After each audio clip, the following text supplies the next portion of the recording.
Welcome to Real Estate Coaching Radio, starring award-winning real estate coaches and #1 international best-selling authors, Tim and Julie Harris.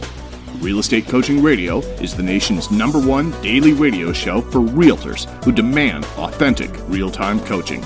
Get ready for fluff-free, unfiltered, full-strength honesty about what's truly working to get you into action, helping others, and making money now in today's real estate market. Now to our hosts, Tim and Julie Harris. 3, 2, 1, and we're back. Julie, it is March the 15th, and we are going to do a presentation the next few days on our podcast, which is what all of you guys are listening to. Oh, by the way, welcome back to Real Estate Coaching Radio, and thank you for continuing to make this the #1 listened to daily podcast for real estate agents in at least the United States. And one of the things, we are doing a Clubhouse every morning. I don't want to talk any more about Clubhouse today, but we're doing these Clubhouse masterminds every morning. They usually last about 90 minutes. And one of the recurring themes that we keep hearing is agents. Was that you or me? We just beeped. Okay.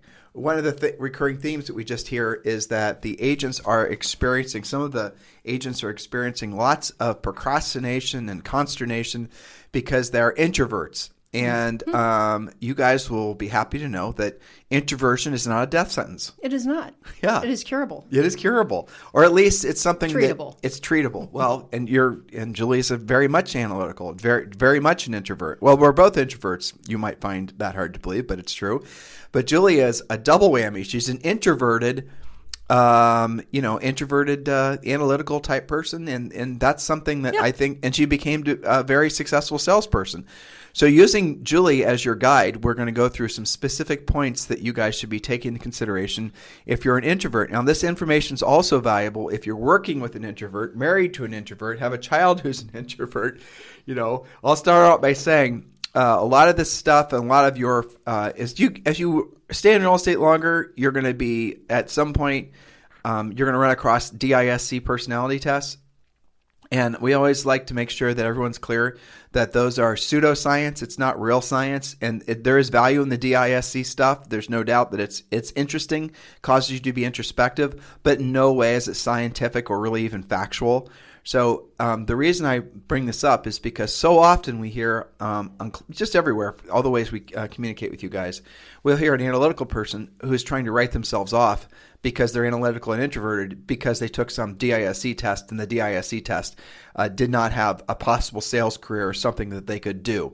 And that's one of those things that's always made me a little bit nauseous because it's such bullshit. You can be successful no matter what your personality style is because the personality styles themselves are pseudoscience. Pseudoscience is a nice, clean way of saying fake. So just remember, if you're an analytical, introverted type person and you've got yourself halfway convinced that you're going to fail in a sales career because of the fact that you're introverted, analytical type person, you need to seriously hit the hard reset on frankly what you've convinced yourself of or trying to convince yourself of, or unfortunately in some cases what others are trying to convince you of. Real estate agents have this almost it's amusing habit of all thinking they're drivers and expressive types using DISC stuff. But I'm going to tell you guys a little secret. Any self-administered test is always considered basically useless. No scientific anybody is ever going to use a self-administered test as anything other than just soft science at the very best. It's just sort of like filling out one of those surveys that are, testing whether or not you like the color blue over the color red or something silly like that. And there's been lots of studies done on self-administered tests, and I'll tell you, it's fascinating how people don't realize they're so easily influenced. Even when, finishing a long form, like 300 question, DISC types, test, whatever you want to call it. If you're the person administering the test and maybe you were in an all-day seminar and the end of the seminar is taking the big test. Well, if the person running the test, running the room was very, let's say, keeping with the theme, analytical, introverted, everyone else in the room is going to answer their questions when it comes time for them to take the test as if they themselves are more analytical and introverted. And the same goes true with drivers. The same goes true with expressive. Sometimes even the question itself can be leading a certain direction. Well, that's the point, is that it's leading and you don't know you're being led. And when you see these, and many, many times, Julie and I have walked into real estate events where there's some big know-it-all DISC guru up there who is essentially crapping on anybody who's not a driver or an expressive personality and telling the amiables and the analytical people that they're not cut out for sales. And I've heard that so often that it breaks my heart, because the fact is that your personality style, it's interesting. It's just, pseudoscience, but it really has. It's just a tendency. It's just a little bit of a guide. Right. I've seen people walk out of seminars in tears. Yeah, me too. Men and women, because they were convinced that they're never going to be able to be successful in this business because they weren't over the top expressive, or because they didn't express themselves in a direct enough fashion to be in sales. Right. And I really believe that a lot of that, and there's DISC is the most obvious one because that's used the most in real estate, and there's versions of that. I really think that it's more damaging than good. I do too. Well, it's on both sides, but it's more damaging good. And if you and I are going to be really direct and honest about this, because the people administering the tests are amateurish hacks for the most part, or they're people that are so invested in DISC that they don't see the obvious flaws. Yeah, because they believe in it so hard. Right. They don't see the damage that it does. They have financial motivations not to see the damage that it does. Yeah, for sure. That's really the bottom line. This is why you should get your Harris Rules book from Amazon, because Appendix F, The Introvert's Guide to Being a Real Estate Rock Star. Upgrade how you feel about yourself, 15 points that will transform you. At least I hope so. Okay, so we're going to jump into this. And as you said, this will be a multi-part podcast. Okay, so The Introvert's Guide to Being a Real Estate Rock Star. Yes, I said that right. Introverts can be real estate rock stars. Here's the myth. You have to be a real people person to be successful in real estate. You've got to be gregarious, outgoing, and socially super comfortable to be great at this. Here's a fact. Some of the highest level top producers in the country are self-proclaimed introverts. Now, let's start with the introvert versus extrovert thing. If you're not sure if you're naturally an introvert or an extrovert, maybe you're not comfortable with those terms, ask yourself what you'd do if you had no appointments this weekend and no worries in the world and plenty of time to spend doing something of your choice. Would you choose to spend that time with friends and family, or would you choose to spend that time by yourself? What would your plans be? Would your plans include other people? If so, you're probably an extrovert. If not, you're most likely an introvert. Introverts need solitude to recharge their energy. And that's another way to look at it. When you're around a lot of people and you're energized by that, you're probably an extrovert. If you are drained by that, you are probably an introvert. And I can use you and I as natural introverts as an example versus the kid. Right, the kid. Zoe, I was just, totally. That's so funny, Joey. I was just thinking about last weekend. Like, we were celebrating our birthdays. And what did we do? Basically, we had these, what are those the bikes Segway called? bikes. The Segway bikes, right. We got each other Segway motorbikes, basically, or what are they? Segway dirt bikes. Yeah. An X260. They're electric dirt bikes. Google Segway X260. You guys will see what we're talking about. So Julie and I, we got some of those, and we just basically spent time riding around, stopping occasionally, being an appreciation of where we live, talking with each other, all that sort of thing. That's what we did. And then as soon as we got back home, of course, our little incredible extrovert, all she wants to do is be around friends. She just wants to play. I know normally kids are like that, but Zoe is like that. It's on such a scale that you just cannot possibly believe it. We take her someplace, and even if there's no kids that she knows, within 10 minutes, she basically knows all of them. Or she'll make friends with adults. She'll make friends with kids that mostly speak Spanish. She'll make friends with strangers. It's insane. So she actually peeks her head out our back door because there's, kids that live around, listening for fun. Yeah, that's what That's what she says. I hear fun. Yeah, when she hears kids' voices, she goes, okay, now that's an extrovert. She goes, I hear fun. Mm-hmm. I mean, you could just turn her loose to play with kids all day and, totally. I got to teach her to follow her watch a little better. But yeah, so that's a very clear demonstration of an extrovert. Some of our coaching clients who know Coach Rochelle, she is a natural extrovert, for another example. Okay, now, there's been presidents throughout the years that represent all four of the mythical personality styles. So, let go of your whole excuse-making apparatus that you won't be successful. And, let's just drill down on that for a second, okay? Most artists and most famous actors are absolutely introverts. Are you reading this? I've read your book. I've read the book before, because would it surprise you to know that all of the following famous are successful people who are introverts? Yeah. Emma Watson, the actress, Eleanor Roosevelt, Bill Gates, Christina Aguilera, Warren Buffett, Michael Jordan, Albert Einstein, Gwyneth Paltrow, Harrison Ford, David Letterman. So we threw in, different eras and different people, it's good. men and women, different professions. The wealthiest real estate professionals, or in fact, the wealthiest salespeople in general, are not actually introverted or extroverted. They have become versatile. They have become a combination of both because they've studied and updated themselves over time. And that's the ultimate jailbreak for all of you guys who think you're pigeonholed into basically living a life of solitude because you're an introvert, right? Is you have to move towards being versatile. And I'm going to use Julie as an example. Totally and complete introvert, analytical, not somebody who, just as she was just describing is just exactly how she is. Way more than me. And she's taught herself over the years to be more, she sold real estate. She sold a lot of real estate. So she taught herself to be more versatile before we even knew what the word versatile meant. Yeah. And that's and just remember that. So just because you have natural tendencies towards being an introvert or an extrovert, it doesn't mean that an extrovert necessarily has any more advantages over an introvert. That's just one of those big lies. And matter of fact, a versatile introvert, stay with me on these words here, guys, but a versatile introvert will absolutely kick a non-versatile extrovert's butt every time and twice on Sunday when it comes to selling anything. That's true. Because the versatile introvert, somebody who's, and I'll use an example, for example. Chris Heller, who used to be the CEO of Keller Williams, who is a friend of ours. We've coached some of the people on his real estate team in San Diego. Total introvert. But I've been up on stage with Chris before, Julie and I have, and in other environments where you would never guess in a billion years that he's an introvert because he's learned to be versatile and he can very much turn it on and be an extrovert. And when Chris is selling, he's an extrovert. He's not an introvert when he's selling. He's very drilled down. Going back to Julie's previous point, that's the reason a lot of the best actors are, by nature, introverts, and they've learned to essentially project themselves professionally as extroverts. Yes, absolutely. But it is something I would say, I think that the natural introvert studies that more because it's more obvious that maybe you feel you need to work on that versus the natural extrovert that gets by most times on their personality. Yep. And that's why a very well-studied, versatile introvert will clean their clock, because they've actually put in that time to become versatile and they have not been able to be as assumptive with the business. Well, that's a really big point. And that is something definitely we've seen in coaching for sure. Yeah. Is that if you have somebody who's a natural extrovert, they'll have a tendency to be far less versatile, again, than the introvert who's learned to be versatile. Because the extrovert's going to have maybe a half-step advantage in the race for real estate sales because they are more people-focused and they're more, demonstrative and, all, extroverted. And so that, in most cases, is going to help them have an advantage.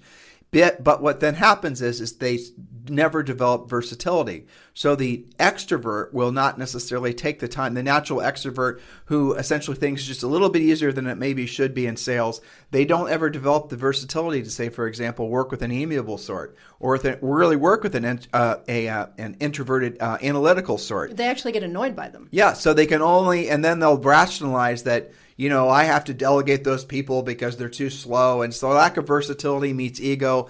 And then what happens is their life and business success will plateau because they refuse, or at least they've never really acknowledged the fact that they indeed lack versatility.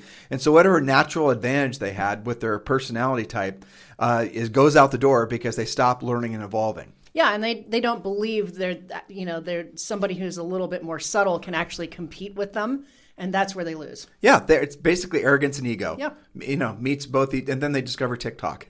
Right, exactly. I had to throw that in there. So listen, guys, remember, if you've not completed your 2021 business plan, I know it's March, first quarter is almost over, but it's not too late for you to finish your business plan. Just text 2021 to 855-685-1045. Text 2021 to 855-685-1045. And when you do, not only are you going to get the real estate treasure map, you're also going to get Think and Grow Rich for Real Estate, your 12-month lead generation guide, and wait for it, you're also going to be entitled to a free coaching call with one of our new member coaches, and we'll call you and get that scheduled. So these are all things that you should take immediate action on. Just text 2021 to 855-685-1045. That's right. So point number 1, have confidence in the person you are. These are points to help the introvert become a real estate rock star. First is actually have confidence in who you actually are. I often say to coaching clients, be yourself first, be yourself selling real estate second, because some people get just stuck on this very point. Well, I've got to transform into this super direct salesperson or I suck, right? Be yourself first, assuming that you're a nice person. Okay? The more comfortable you are in your own skin, the less you will allow criticism to affect you. So I'll let you guys sit on that point for a second.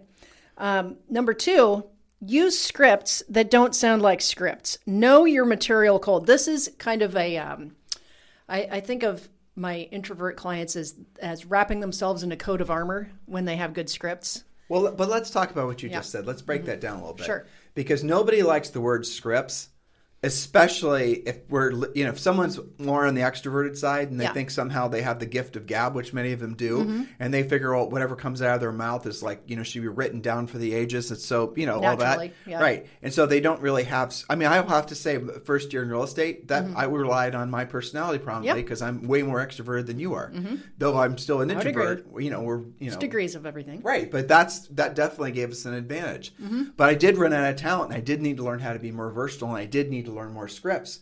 And I remember experiencing that. There would be situation after situation after situation. This was like 23 years ago, where I wouldn't know what to say because I didn't know how to answer questions. And winging it wasn't going to get the job done, so I had to start getting better. And the word script sometimes repels people. So what you want to do is, if you want to play with the words, all really a script is a conversation outline. That's all it is. It's a suggested conversation outline.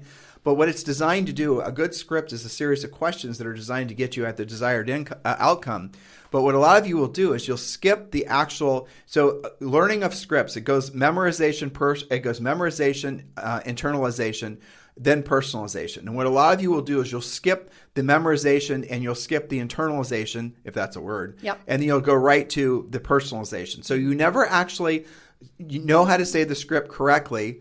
And then you skip right to thinking that somehow just because your previous job was delivering pizzas or, driving a cab or something, you think magically you have some sort of innate script writing ability. So then you start writing your own. You pop on a different Facebook groups and a bunch of others, and you think you somehow magically can avoid the actual, it doesn't make sense. And then what happens? They say, oh, prospecting FSBOs doesn't work. Or they say scripts don't work for me. Scripts don't work. Yeah, I exactly. can't be scripted. Well, in fact, you never don't. understood what the point of the script was. A great script delivered poorly won't work. That's exactly right. Okay, and a bad script delivered well won't work. Nope. So the point of a script, conversation outline, you have a little bit of rapport, you're trying to find motivation, time frame, and have good reasons to close. That's all there is to it. You don't have to over-engineer it. But you do have to understand what the point of it is. You can't just go straight to personalizing. So use scripts that don't sound like scripts. I'll give you an example. The Ford script is actually a memory jogger. That's your best friend. It stands for family, occupation, recreation, and dreams. And I got to say, I mean, especially since we haven't lived here this long, right? I use it all the time meeting new people. I think you do too. Now, we're not sitting there going, oh my gosh, I got to use the Ford script. We just do it because we've done it so many times, right? But it's not like a script of like 12 different sentences or questions. It's just a memory jogger. So get good at that. That's a good place to start for anybody who's not scripted at all. So let's walk them through that because everyone says it, but no one ever explains it, right? You're a master of the Ford thing, and you are. It's so funny when you and I are, walking around, especially again in Puerto Rico, and we run into new people constantly, especially where we live. Like, I mean, I don't recognize probably 50% of it. A year ago, I probably had visual familiarity with probably at least 75% of the people when you and I would go, and walking around because we walk, 6 miles a day, usually 3 days of the week or 2 days of the week. And we knew everybody. We go to the gym. We knew everybody. We just go different places. We know everybody. But now there's so many new people here. I feel like the new person. I know. Isn't it crazy? Like we were somewhere the other night and we're like, do we know any of these people? We knew none of them. So Zoe's a good emissary. She's a good icebreaker. She goes out. So can I tell them a funny story? It depends. Okay, so we're going to get back to Ford in a second. Yeah. So Julie and I are sitting on the beach last night. You're good with time. I got 3 minutes. Okay, you and I are sitting on the beach last night with Zoe. Zoe's running around, playing around. You and I are Fording people and getting to know new people. Yep. And then these 3 people drove by in this mini Hummer golf cart that was covered with gold shiny wrap with a name on the side. That's right. Then they parked like a ways away down the beach from us. And then they were sort of walking back the other way. There's 2 of them walking, and there's one guy videotaping them. And I swear to you, listeners, they looked like animes. They looked like cartoon characters. They really did. And so here where we live in Dorado, Puerto Rico, we're awash with all these social influencer types that are moving in, mostly out of California. This is mostly a new phenomenon since the beginning of the year. Oh, totally. YouTubers and Instagrammers and all this. Logan Paul and all these others, good, bad, and indifferent are all moving down here. A lot of them are actually very impressive business people, truthfully. Yeah. And you know that because you use the Ford script on them. All right. I'll have to go up to, I don't care who I'm going to, I'll talk with anybody. But it was so funny when we saw them walk past us yesterday. Everybody on the beach, this big mob of people, probably 25 people that everyone was just getting to know each other. And then these three walked by and it's like, what the hell was that? I mean, seriously, everyone had the same look on their face because they looked so out of place. Yeah. But I mean, that's the... With what they were driving, what they were wearing, how they were acting, like across the board. I mean, they look like cartoons. They do.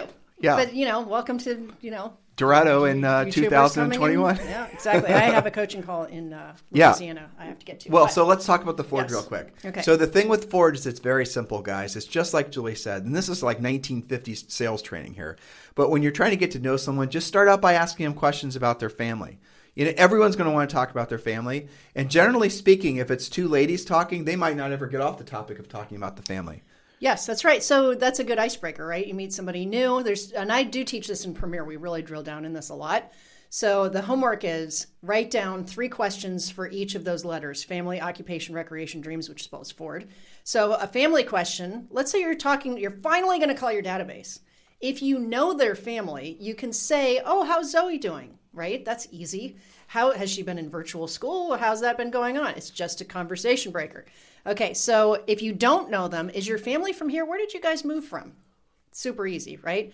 The beauty of this is that O stands for occupation. If you know what they did or do, okay, how is everything overworking for AEP or wherever they work, okay? If you don't know, as oftentimes we're in that situation, what is it that you guys do? It's so easy and then they'll ask you what you do, opening the door to talk about real estate. I'm going to toss it to you so I can call Jen. Yep, that's true. We'll go back to go have a great coaching call. So in the interim, guys, listen, we're going to drill down on this more tomorrow. This is one of those topics that all of you have directly and indirectly requested that we know at the end of the day will help everyone. Remember, maybe you are a bouncing off the walls extrovert and you're thinking this doesn't apply to you. It probably applies to somebody that you're working with, probably applies to your spouse, probably applies to one of your kids. So don't allow yourself or anybody you know or you care or you love to be pigeonholed into thinking that their life is limited based on some sort of arbitrary made-up personality test, because that really is kind of an evil outcome of a lot of this over-categorization that people seem to love to do with each other. I don't know if you guys have noticed that, but here I'll give you a bottom line. Anytime anyone's trying to give you a permanent label of any variety, go against it as much as you possibly can, because once you have that label, it's very hard to get that label off. So if you've allowed somebody at some real estate training event from some time in your distant past to label you as something that you saw as being less than advantageous for the sake of being successful, screw that person, screw that trainer, forget that event. It was fake. Your future and your capacity is not predetermined by any sort of silly test. By the way, that goes for IQ tests too. It goes for all kinds of different testing. Because at the end of the day, and I'm not sure if this is true with all industries, but in real estate, what you have to do more than anything else is want to be of service to other people. If that becomes your strongest North Star ever, to be of service to other people, you don't need, unlike other industries, maybe an advanced education or a bunch of advanced degrees or, all those types of things. You're going to, in the real estate industry, you've already won. Chances are you're listening to us because you've got a real estate license. Well, guess what? That is the Willy Wonka golden ticket. Now it's up to you to actually cash that in and run with it. And so whatever your thinking ails you, it was probably a thought that was given to you or, that you chose to accept that's not true. It's not valid. So if you think you have some sort of limiting belief about your personality, it's time to let it go. Because again, bottom line is if you look at some of the most successful people in the world, guess what? They're all introverts. And furthermore, you can be an extrovert and be successful, obviously, but really what you have to have is you have to have the mindset of service. In other words, your true North Star has to be that of someone who wants to help others. And once you accept that, that is your purpose in life, no matter what industry you're in, by the way, then it only becomes natural that you're going to want to have the skill set to back up that mindset. Hopefully this all makes sense to everyone.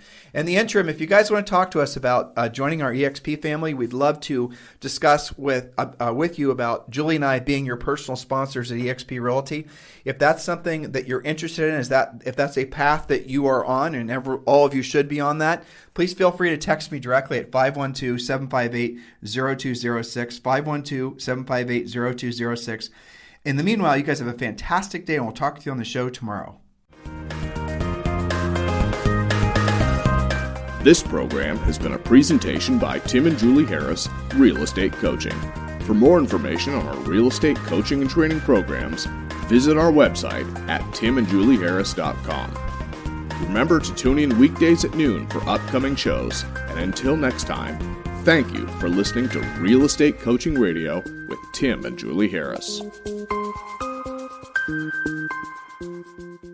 This podcast is a part of the C-Suite Radio Network. For more top business podcasts, visit c-suiteradio.com.